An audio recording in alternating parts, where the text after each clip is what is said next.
La dégringolade du patron mégalo de Jiffy. Des idées de génie. C'est que l'odeur globale de la salle, tu passerais inaperçu. Peut-être. Mais au moins quand même ce petit react. Le patron de Jiffy. Ce n'est pas celui de Barbie. Il appartient au patron de Jiffy, un milliardaire délirant parti de rien. J'inspire la confiance auprès de mes collaborateurs. Qui a flairé le filon du discount avant tout le monde. C'est comme ça qu'est né Jiffy, Jiffy le vrai soldeur. Sauf qu'aujourd'hui, ce beau château est à vendre, comme toute la chaîne de magasins. Comment ça, ce beau château? Pourquoi il est rose? Pourquoi il est rose, son château, déjà? Genre là, il vit... Attendez, c'est pas... ça, c'est sa maison, ça? Ou c'est les bureaux? Comment ça, le beau château? Avec tout le respect, il est horriblement moche. Sauf qu'aujourd'hui, ce beau château est à vendre, comme toute la chaîne de magasins. 700 points de vente dans 17 pays, 10 000 collaborateurs, 1,3 milliard de chiffre d'affaires. Philippe Ginestet, ce drôle de patron, Filou, a passé la main. Papy, il va y avoir juste un passage un peu difficile. L'entreprise a des gros problèmes financiers. Et vous allez voir comment l'empire s'est effondré à cause d'un problème informatique. On a du mal à penser qu'un changement de logiciel puisse entraîner une entreprise quasiment vers la faillite. Et pourtant, c'est exactement ce qui s'est passé. Patron mégalo et crash informatique, la dégringolade de Jiffy. Vas-y, dis-nous en plus. Business drama, on adore. Pour comprendre ce qu'il s'est passé, revenons d'abord en arrière, dans les années 80.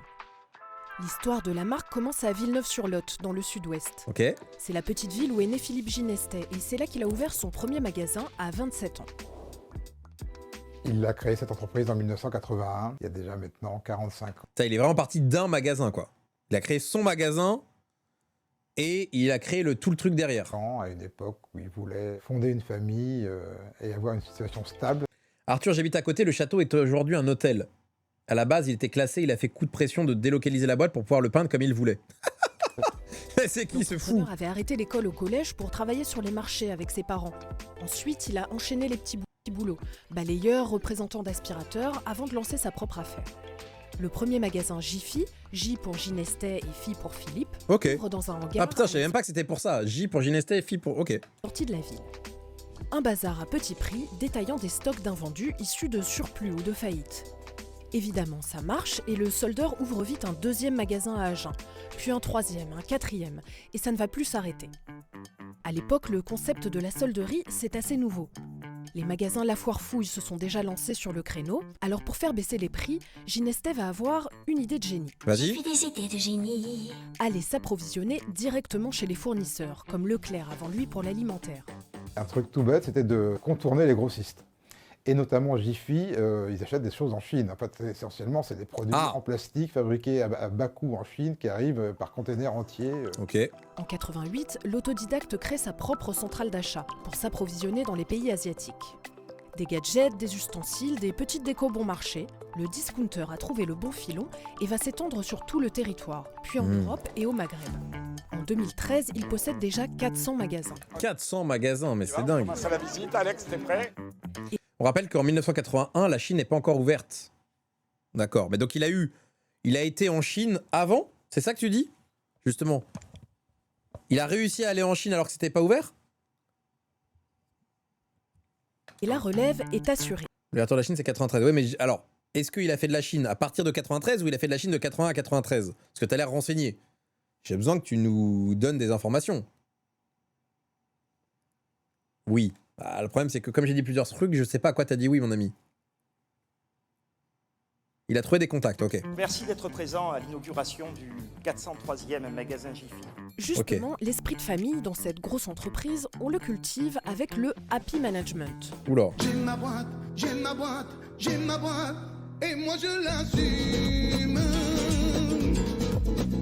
Le management du dirigeant était volontairement très traditionnel, au plus près en fait des équipes techniques et des opérationnels. Olivier Meyer est professeur des universités, spécialiste de la transmission d'entreprise. Il avait coutume en fait de réunir l'ensemble de son staff et donc notamment des patrons de magasins dans son chalet, alliant en fait réflexion stratégique, convivialité et renforcement des liens. Un manager Ok. À l'ancienne, mais comme Bon après, bon, ça, les séminaires, c'est dans toutes les boîtes. très atypique. Ses employés, ils les J'ai aiment, fait des séminaires, c'est normal. Je vous le dis, je vous aime. et avec eux, C'est un streamer ou quoi? C'est un streamer, ce monstre. Là, et là, il nous l'a fait. Là, il nous l'a fait. C'est quoi? C'est. Oula. Il y a des arrêts sur image douteux. Staff et donc notamment des patrons de magasins dans son Oh le chalet, bordel. alliant en fait réflexion stratégique, convivialité et Mhm. renforcement des liens. un management à l'ancienne, mais quand même très atypique. Ses employés, ils les aiment, Eh bien oui, je vous le dis, je vous aime. Je vous aime. et avec eux, ils osent tout. Séminaire sur le yacht du patron, Oh là là là là là là. Ah ouais, c'est la tournoi de fête. poker à Vegas, culture d'entreprise poussée à fond, on n'est pas loin du culte de la personnalité.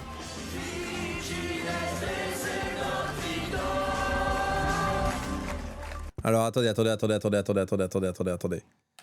Vous avez. Attends, mauvais arrêt. Vous avez entendu les paroles? Culture d'entreprise poussée à fond, on n'est pas loin du culte de la personnalité.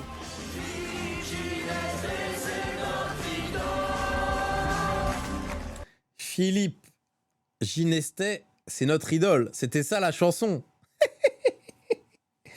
Et ah là là, je vous le remets, c'est trop drôle. C'est trop drôle.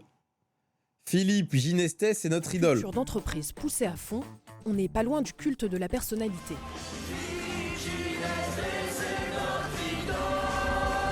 Wow. Mais l'idole va bientôt perdre son beau sourire, quand les revers vont s'enchaîner. En 2017, Jiffy est choisi pour reprendre l'enseigne Tati, qui a fait faillite. Sauf que l'opération est un gros flop. Aïe. Ça, c'était quand même un échec. Il n'a pas réussi à relancer Tati, il n'a pas réussi à en faire quelque chose. Bon, bah, quand on multiplie un peu des achats qui ne fonctionnent pas, etc., ça met aussi l'entreprise en difficulté. C'est que Jiffy avait rendu son PDG riche à millions. Alors il a flambé en achetant quelques casinos, un château qu'il a repeint Mais non, pour en faire un Le château, je peux pas y croire. Le château, c'est waouh. hôtel. Sauf que ces investissements, Ouh là là. en fait, c'était pas vraiment des bonnes affaires. Et c'est là que les choses ont commencé à se corser. En 2020, Jiffy est encore leader sur son créneau, avec 530 magasins et 1,5 milliard de chiffre d'affaires. Mais de sérieux concurrents sont arrivés sur le marché. Action, ça a dû leur faire du mal. Les prix. Action, Amazon, c'est la crise dans le porte-monnaie des Français et ces nouvelles enseignes font un carton. C'est là qu'une grosse galère va précipiter Jiffy vers la sortie. Putain, dis-nous en plus. Qu'est-ce qui En s'est passé? 2023, l'entreprise change le système d'information qui gère toutes les données des magasins. Comme Aïe, les aïe, ventes et aïe. les Le stocks. RP. Aïe, le RP. Putain, les changements de RP, c'est toujours risqué pour les boîtes. Hein. En vrai, on sous-estime à quel point les changements de logiciels sont très risqués pour les boîtes. Mais l'intégration des différents outils informatiques ne fonctionne pas comme prévu. Le siège n'avait plus les remontées des ventes des magasins. Mais en réalité, un changement de logiciel, c'est toujours très compliqué. On parle de Ah, vous voyez, je vous dis pas de conneries. magasins, on parle de 700 magasins. Dans chaque magasin, il y a peut-être 10 000, 20 000, 30 000 de produits différents, références différentes, ce qu'il faut. Ils étaient sous Excel encore en 2020. Ouais, mais bon, au moins avec Excel, là, ça tenait le choc. Et si on n'arrive pas à savoir ce qui se passe dans le magasin, Mais attends, Dr Brown. J'ai Dr Brown dans le chat. Mais Dr Brown, tu bossais là-bas ou quoi? Genre, tu m'as l'air très informé quand même. pour le réapprovisionner, c'est très compliqué. Et le chiffre d'affaires s'en retrouve directement impacté. Donc début 2024, sauf qui peut, la holding familiale doit négocier avec ses créanciers. Jiffy, ça représente beaucoup d'emplois. Alors un accord est trouvé à Bercy où le dossier est suivi. Ok. Si Bercy s'en mêle, c'est pour une bonne raison. Jiffy, qui s'était souvent d'ailleurs positionné dans des zones géographiques semi-rurales, J'ai un pote qui a bossé pour eux. En 2020, si tu veux, je peux te montrer la photo de ce que tu as quand tu rentrais dans la boîte à savoir. Des DVD du mariage de son fils, DVD du spectacle d'humour du patron, DVD de la soirée de la boîte, disque, huile essentielle.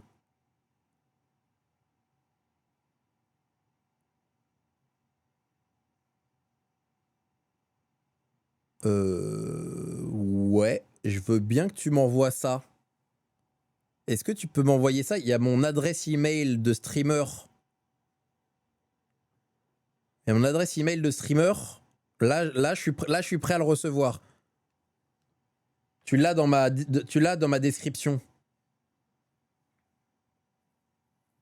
Ça m'intrigue. Ton histoire. Ça m'intrigue. urbaine qui a apporté beaucoup à la vitalité locale de certains territoires. Donne l'email. L'email, il est... Voilà, quelqu'un dans le chat te l'a donné. La vraie question, c'est jusqu'où les politiques au niveau local et national pourront intervenir. Pour sortir la tête de l'eau, le groupe obtient un prêt des banques de 100 millions d'euros en février 2024. Mais visiblement, ça ne va pas suffire. En novembre, coup de théâtre, on apprend dans la presse que le fondateur veut vendre. Il a besoin d'un soutien de nouveaux capitaux pour relancer l'entreprise et la faire survivre. Et il semblerait que son projet soit de vendre le fonds de commerce, c'est-à-dire l'enseigne, la marque Jiffy, l'activité commerciale, et de garder les murs. Les murs, c'est l'immobilier, les locaux. Et c'est quand même 1,2 million de mètres carrés de magasins, d'entrepôts et de bureaux. C'était énorme quand même. 2021. Ah, Les garder lui permettrait de s'assurer une bonne retraite en les louant au futur. Non, les échos, vous allez trop loin. C'est quoi ce merdier là? Ça risque de compliquer un peu la vente. D'autant que le fondateur n'est plus le seul maître à bord. Un administrateur judiciaire a été nommé. Donc, le tribunal de commerce va aussi avoir son mot à dire pour choisir le repreneur, sachant que généralement, on choisit celui qui propose de garder le maximum de magasins et le maximum d'emplois. Alors, qui sont les repreneurs potentiels, justement? Pour l'instant, c'est top secret. Mais les spécialistes ont déjà leur petite idée. Il y a un premier acteur connu dans le milieu qui est naturellement le groupe Zouari, expert du redressement de la grande distribution. Ils sont connus. Déjà eu un certain nombre de succès avec Maxi Bazar et Stocomanie. Carrefour aussi pourrait être intéressé, comme Action ou le britannique B&M, deux enseignes de discount concurrentes. Aujourd'hui, du côté de Jiffy, c'est silence radio. Un deal serait en passe d'être signé, mais avec qui? À moins que le patron décide finalement de garder l'entreprise dans la famille ou de la léguer aux salariés. Dans tous les cas, pour sa survie, le roi du discount devra relever un autre défi, adapter son offre et moderniser son image vieillissante. Pour ne pas finir comme Tati, c'est là qu'il faudra sortir une bonne idée de génie. Vous avez vu cette histoire? D'après cet article du 17 octobre 2025, Grand Frère achète des magasins Jiffy. Analyse d'une opération révélatrice des mutations du commerce français. Jiffy au bord du gouffre, 1 million d'euros de pertes quotidiennes. 1 million d'euros de pertes quotidiennes. Attendez, je l'ai pas lu avec l'intensité. Je l'ai pas lu avec l'intensité nécessaire. J'ai pas lu avec l'intensité nécessaire. Avec 1 million de pertes par jour. Et waouh. Donc rachat raté de Tati, pandémie de Covid 2019. Attendez, je zoome. Changement de système informatique chaotique, concurrence féroce avec Action, Maxi Bazar et compagnie. Malgré un échelonnement de la dette, etc. Ils ont dû ouvrir le capital à plus de 40%. Plan social suspendu, mais une hémorragie continue. Grand Frais, la success story, ok.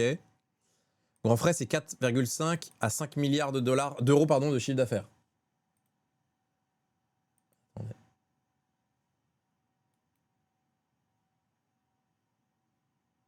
Oh putain. Oh putain. Ok, d'accord. Bon, bref, Grand Frais. Alors ça, est-ce que tu peux m'expliquer, docteur, comment il s'appelait déjà? Doc Brown, Dr Brown. Est-ce que tu peux m'expliquer ce que je regarde là? Ça, c'est le coffret d'arrivée. Je t'ai envoyé le mail, Arthur. Pour les huiles essentielles, c'est car c'était le délire de sa femme, donc il a commencé à le faire. Oh putain, choc. Je sens que le replay va m'apporter des problèmes. Je sais pas pourquoi, mais je sens que ce putain de replay va m'apporter des problèmes. Je le vois venir. Pour me soutenir, n'hésitez pas à vous abonner sur la chaîne replay. C'est très important. Alors, notre culture se vit au quotidien. Bon, ça, c'est des trucs de culture d'entreprise, etc. Mon rhume, ma grippe, ma toux. Besoin d'un conseil en aromathérapie. Ok? Donc là, il y a des trucs bio, machin, peut-être. Alors, un petit stylo, un petit carnet. Ils sont venus toucher le jackpot, vive les mariés.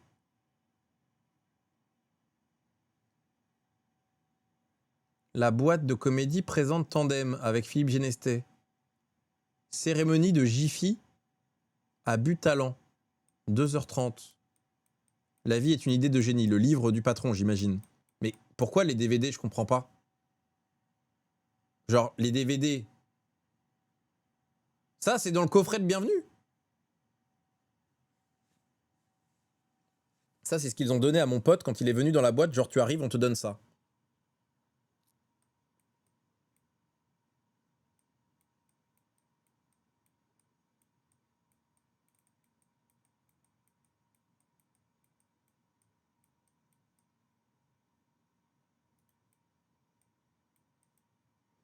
Mais pourquoi il y a le DVD de leur mariage? Je comprends pas. Genre, il y a le DVD du mariage du patron. Ah, c'est étonnant quand même. C'est étonnant quand même, non? Alors, je sais que bon, je vais pas mentir. Ah, parce que tu fais partie de la famille. Waouh, c'est ça en fait. Tu rentres dans la famille, donc on te donne le DVD du mariage en mode pour te prouver que t'es dans la famille.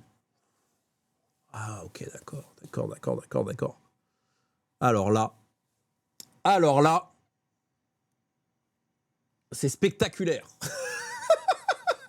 J'ai pas de meilleur mot, les gars. C'est spectaculaire. C'est spectaculaire. Ah ouais. C'est presque glauque. J'enlèverai le presque. Il y a pareil à la casser. Oui, t'as le DVD de... Bah, y a pas de mariage, donc je sais pas, mais t'as le DVD de la naissance de Kamel Kébir. J'en sais rien, qu'est-ce que tu veux que... Waouh. Non, mais c'est dingue quand même. Pour le coup, c'est vraiment spectaculaire. C'est vraiment spectaculaire. J'allais dire ça, Obi Sensei, mais je vais pas le dire. Mais j'y ai pensé et c'est pour ça que je me suis arrêté. J'allais dire exactement ça, mais je vais pas le dire.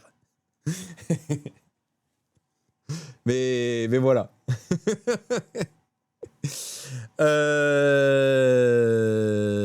Voilà. Et B. Alors là, franchement, fallait le voir pour le croire. Franchement, il est très inattendu. Alors, le fait que tu sois là au bon endroit, tu peux regarder le clip aussi. J'aime ma boîte de Jiffy sur YouTube. Putain, mais Dr Brown, t'as décidé de te les faire aujourd'hui? Quand même, Manolo, la voix des gypsies. Waouh. Rendez-vous en magasin pour collectionner les canettes Oasis, Spider-Man, Brand New Day et tenter de gagner tranquille, Oasis. New York. Tranquille, Oasis. Tu vas te prendre un procès, Dr Brown. Non, c'est moi qui prends les risques. Hein. C'est la vie, c'est ma vie. Fais ce que tu aimes ce que tu fais, ton entreprise sera ravie. J'aime ma boîte, oui j'aime ma boîte. Moi je l'assume, moi je la vis, et c'est ma vie. Aïe. J'aime ma boîte, j'aime ma boîte, j'aime ma boîte, et moi je l'assume. J'aime ma boîte, j'aime ma boîte, j'aime ma boîte, et mon entreprise.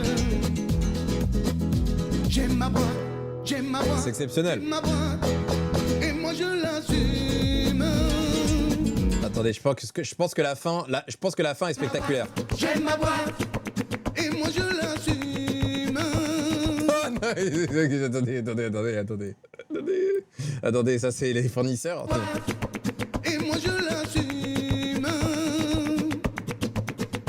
J'aime ma boîte, j'aime ma boîte, j'aime ma boîte, et mon entreprise. J'aime ma boîte, j'aime ma boîte, j'aime ma boîte, et moi je l'assume. J'aime ma boîte, j'aime ma boîte, j'aime ma boîte, et mon entreprise.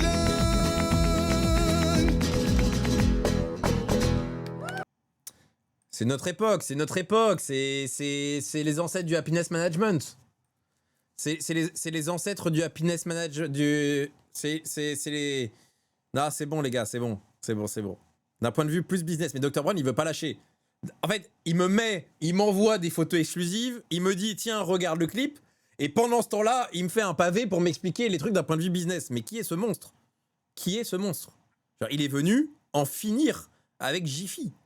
D'un point de vue plus business, dis-toi qu'en arrivant dans la boîte, mon pote leur a fait gagner genre 1 million. Car il y avait un message d'erreur et personne ne l'avait corrigé ni regardé. La boîte a grossi trop et c'était géré comme une PME de 200 personnes. L'ancien garde de nuit de la boîte est devenu directeur. Tous les gens originels n'ont plus énormément de grades, mais sans forcément les compétences. Ont pris énormément de grades, mais sans forcément les compétences. Alors, attention.